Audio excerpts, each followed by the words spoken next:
So now we're going to explore a little bit about what UX is. Markets are conversations, and what we're trying to do is enter the conversation going on in the mind of the consumer. So I want you to imagine for a while that you walk into a bar, and at the bar is standing the most beautiful man or woman that you've ever seen in your life.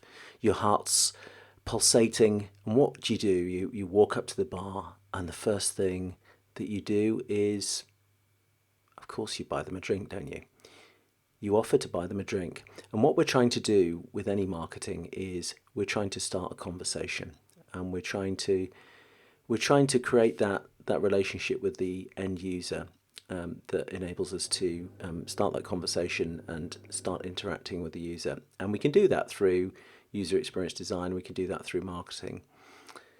So we're going to learn a little bit more about how we do that, and using a good user experience design, how we can make the whole sort of customer interaction process much, much easier, or the user interaction process.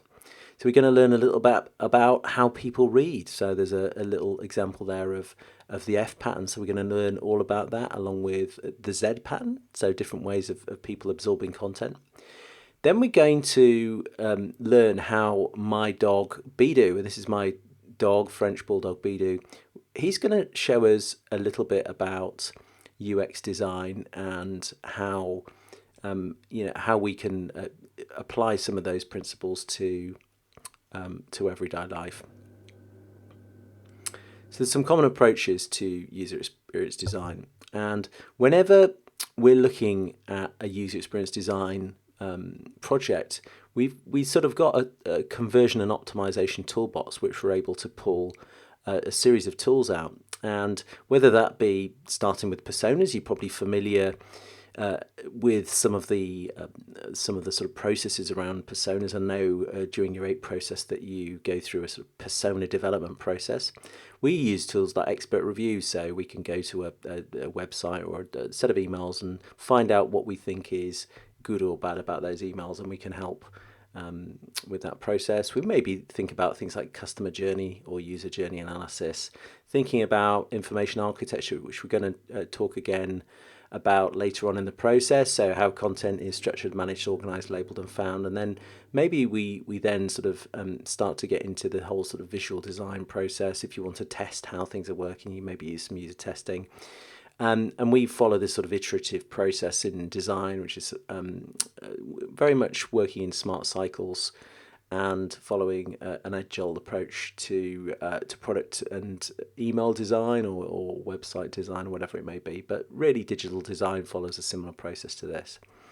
And we've got a sort of overarching customer-centered design and optimization process at Usio, and we look at stakeholders. We think about what that market is, who else is out there, what's the overall vision. So are you trying to create an email campaign that gets to the end consumer in the most efficient way? And who are your users is the next part of the process. What's the environment of use? Is it web, tablet, or mobile interface? What are your red root user journeys? And we talk about that a little bit later on in the program, and then we get into the whole user experience design process. So creating the user experience, thinking about the information architecture, laying out screens, and that could be email screens, it could be sort of landing page screens, etc. And then we think about the whole sort of usability process and setting KPIs and etc. etc. But central to everything we do is the user. And whenever we're thinking about designing digital products and services, again, we kind of think about them in terms of a conversion funnel. And if you think about whenever you're writing an email, whenever you're designing a campaign to get into the minds of your end users, your doctors, your various practitioners, I always think about funnels. So what's that end conversion point? Is it you want them to buy something from you? Do you want them to prescribe your drugs? Do you want them to sign up to your newsletter? Do you want them to add to your database in some way? So defining what the end conversion point is really important. And then what you can do off the back of that is kind of work back. So you think about, what's the most efficient traffic sources, for example? Are people coming from, paid search? Are they coming from an email, for example? And what we essentially try and do is to take the user through a journey, and we do that. We're kind of trying to nudge them to the next stage of the process as we go down the funnel, and we do that through content and signposting. And depending on where they are in the journey, we've got a different, a different piece of content or a different piece of signposting that we can kind of utilize to take them through the journey.